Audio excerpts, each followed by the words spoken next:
BNP chairperson সাবেক প্রধানমন্ত্রী বেগম খালেদা জিয়ার ৮১তম জন্মদিন উপলক্ষে আজ গুলশানে এক দোয়া ও মিলাদ মাহফিলের আয়োজন করা হয়।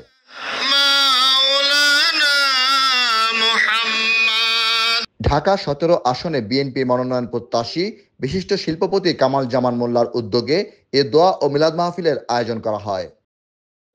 সকলকে মন থেকে আমার প্রিয় মা বেগম খালেদা জিয়ার জন্য দোয়া করবেন। খালেদা জিয়ার জন্মদিন উপলক্ষে দলীয়ভাবে এবারও কেক কাটার কোনো আয়োজন নেই। এবারের জন্মদিনে ঢাকা সহ সারা দেশে বিএনপির কার্যালয় ও বিভিন্ন মসজিদে মিলাদ ও দোয়া মাহফিলের আয়োজন করেছে বিএনপি। আল্লাহ দেশনেত্রী বেগম খালেদা জিয়াকে কবুল করবেন। বাদ জুমা গুলশানে মিলাদ মাহফিল শেষে এক দোয়ার আয়োজন করা হয়। সেখানে খালেদা জিয়ার দীর্ঘায়ু কামনা করা হয়। আল্লাহ ভারপ্রাপ্ত চেয়ারম্যান তারেকুর রহমানকে কবুল করবেন। প্রেসিডেন্ট জিয়াউর রহমানের কবরে শান্তি দান করে দেবেন। কুকুবায়ের কবরের মধ্যে শান্তি দান করে দেবেন। জামাল কামাল মোল্লা ভাইকে কবুল করবেন। ওনার যে সংগঠন আছে, সহযোগীরা আছে, সবাইকে আল্লাহ আপনি কবুল করে নেবেন।